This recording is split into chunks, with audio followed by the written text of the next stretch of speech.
అన్న నిజంగా చెప్తున్నా, నాకైతే ఒకటే అనిపించింది అన్న, ఇవ్వడేమని అనుకుని నా ఒపీనియన్ నేను చెప్తున్నా అంతే. నేను ఒకటే చెప్తున్నా, ఒకరిని తప్పు పట్టాలి ఒకరిని బాధ పెట్టాలనే ఉద్దేశం నాకు లేదు. ఎందుకంటే సినిమా మాత్రం నాకు నచ్చలేదన్న, 100% చెప్తున్నా.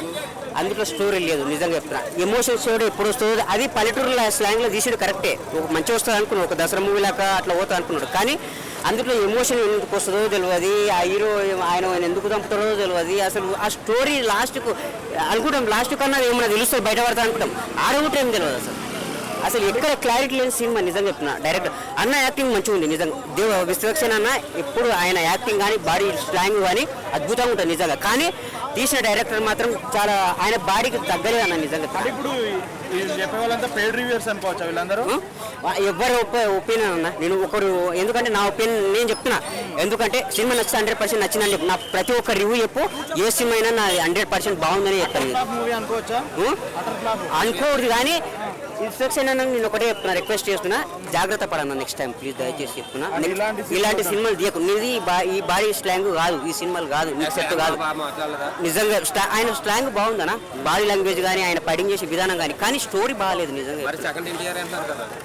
ఎన్టీఆర్ అరే నేను చెప్తాను కదా, ఆయన డైలాగ్ డెలివరీ కానీ అంతా బాగానే ఉంది, కానీ స్టోరీ ఉంది. ఎప్పుడు స్టోరీ ఉంటేనే కదా మెయిన్ పాయింట్, మనకి కావాల్సింది ఏంటి, స్టోరీ ఉంటేనే అన్ని కలుస్తేనే కదా బిర్యానీ అయ్యేది. అందుకోసం ఒకరు నుంచుకున్నాడు, ఒకరు పెళ్లి చేసుకున్నాడు అంటే అదే అర్థమైతే లేదు సినిమా నిజంగా. ఆనే తేడా వస్తుంది. అసలు మెయిన్ ఇంపార్టెంట్ అంటే వాళ్ళే డిసప్పాయింట్ చేసిండు. ఈ అంజలిని ఎందుకు పెట్టిండో, హీరోని ఎందుకు పెట్టిండో, అసలు రౌడీలు వీళ్ళని ఎందుకు ఓడుస్తారు, అసలు దిమాగ్ ఖరాబ్ అయింది నాకు అదే సినిమా. కన్ఫ్యూజన్ అర్థం కాదు నిజంగా చెప్తున్నా. ఈ సినిమా కొంతమంది మధ్యలో 2-3 లేచిపోయి అర్థం కాదు, ఇంటర్వ్యూలో లేచిపోయి నా ముందు నేను చూసినా కదా, మూవీ అర్థం కాలేదు, ఆ స్టోరీ అర్థం కాలేదు సినిమా నిజంగా.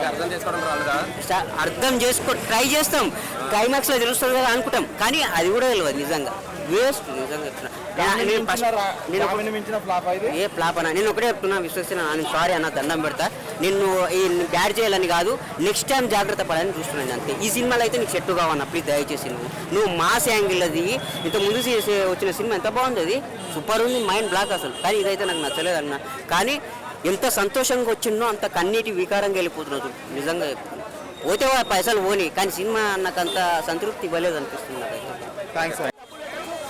చాలా బాగా అనిపిస్తుంది. ఆ డైరెక్టర్ గారు తీసుకున్న స్టోరీ మాత్రం కొత్తగా తీసుకోవాలి. మనం చాలా సినిమాలు రోటరీ స్టోరీ, ఫ్యామిలీ స్టోరీ ఉంటుంది, దీంట్లో కొత్త పాయింట్ ఉంది. ఆ పాయింట్ మాత్రం చెప్పా, లాస్ట్ ఎండింగ్ చూడండి, మన స్వార్థం మనకే ఉంటుంది, మన సొంత కూడా లాస్ట్కి ఎలా మారిపోతాడు అని చూపించింది. నాకే చాలా బాగా నచ్చింది. కాబట్టి అంజలి గారి యాక్టింగ్కి హ్యాట్స్ ఆఫ్ మేడం. నేను చాలా సినిమాలు మీ రోల్ ఇచ్చిన, దీంట్లో రోల్ ఒప్పుకోవడం, మన విశ్వక్సేన్ యాక్టింగ్ చేయడం మాత్రం నాకు చాలా బాగా నచ్చింది. అందరూ డబ్బులు పెడతారు, కానీ ఇలాంటి సినిమా కొనండి. ఈ థియేటర్లో చూడాలి సినిమా, మన విశ్వక్సేన సినిమా థియేటర్లో కూడా ఆ బీజిఎం కానీ ఆ సాంగ్స్ కానీ వేరే లెవెల్. ఆ ఎంట్రీ బీజిఎం, ఐటమ్ సాంగ్ అమ్మ అని ఎవరైతే లేదని ఆమె బాడీ ఏమైనా ఉన్నాయి అన్న, బత్తాయిలు అయితే బాగున్నాయి అన్న, పెద్ద పెద్దగా ఉన్నాయి, ఒక రేంజ్ ఇట్టా. కొంతమంది మొన్న ట్రోలింగ్ చేసినా, ట్రోలింగ్ చేసి నా కొరకు సీదా చెప్తా, ఈ సినిమా చూడండి, మాటలు వినకండి, సినిమా చూసి మీరే ట్రోలింగ్ చేసుకోండి.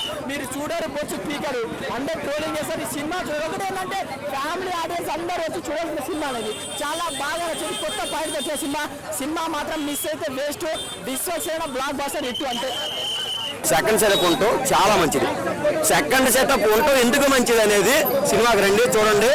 సెకండ్ సెటప్ ఎందుకు అంత ఇంపార్టెంట్ అనేది సినిమాకి రండి చూడండి, వచ్చిన తర్వాత మీరే తెలుస్తుంది. అంటే ఎన్టీఆర్ ఫ్యాన్ అనిపించుకున్నాడా Vishwaksen? NTR die hard fan అబ్బా. విశ్వక్సేన్ రెండో ఎన్టీఆర్, అంతే, రెండో ఎన్టీఆర్, రెండో బాలకృష్ణ. ఫోరం వేసి అలా తిప్పుతాడు సినిమా. డైలాగ్ యాక్టింగ్ ఎక్స్పెక్ట్ చేసిన దానికన్నా అంత మించి చేసాడు, అంతకు మించి బ్లాక్ బస్టర్ మూవీ.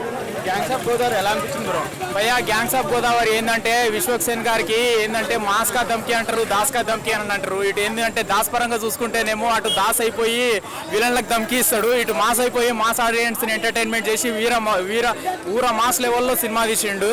నిజంగా ఏంటంటే అతను తీసే ప్రతి సినిమాలకు ఏంటంటే ఏదైనా ఒక స్టోరీ, ఏదైనా ఒక సబ్జెక్ట్ కంటెంట్ని తీసుకొని ముందుకు వస్తారు.